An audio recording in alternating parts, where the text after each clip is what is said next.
Well, hey there, it's Betsy, and welcome to a Minute of Wisdom. Hope everybody's happy Friday has gotten off to a great start. Hey, do me a favor, if you're new to my video, if this is the first time watching, type new down in the comments so I can say hey. And for all you old timers, I appreciate you guys. Thanks for watching. Today I want to ask you a question, and that is, how is it that, how do you react when storms come in your life?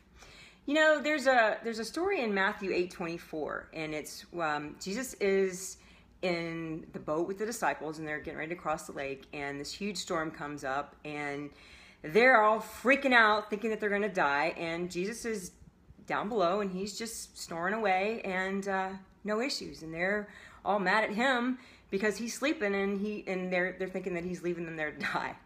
So, you know, I think that all of us pretty much have a natural tendency to push against anything that we don't like in our lives, something that's come against us. But the problem with that is what you resist in your life is actually going to persist in your life. And let me give you an example. I know I've talked 1,000 times about when I crashed my endocrine system, but this is a really good example. So here we go again. Anyway, when I had my test done and I realized that I had like 0 cortisol in my body, I knew that I had to start taking some supplements and doing some things that were going to make me healthy. So I started doing a lot of research on the internet, and what I found was a bunch of horror stories about people that had had all these awful things happen to them and all the things that could happen and where I could go from where I was.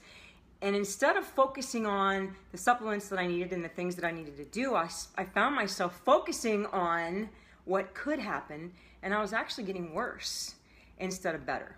So if there's something in your life that's going on, whether it's, you know, a sickness or financial or whatever it is, you got to make sure and remember to focus on what you want the end result to be instead of focusing on where you are. Because problems are going to typically come to show us something.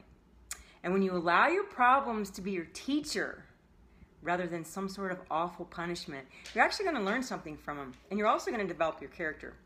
In fact, one of the greatest questions that you can ask when you're in a tough situation is, what can I learn from this? Because one thing is for sure, storms are going to show you exactly what's in your heart. Whether it's anger, bitterness, and resentment, and fear, or whether it's love, peace, and forgiveness.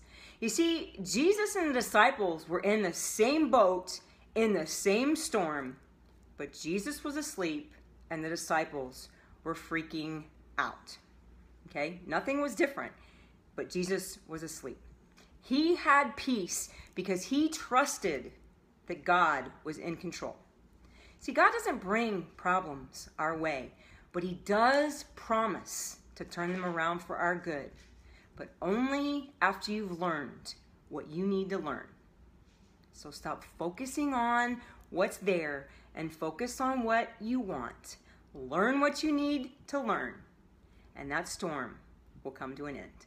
So if you found this information helpful, I'd appreciate it if you'd share it with somebody you think might benefit. Hope everybody has an awesome, awesome day and an amazing weekend. Take care. God bless.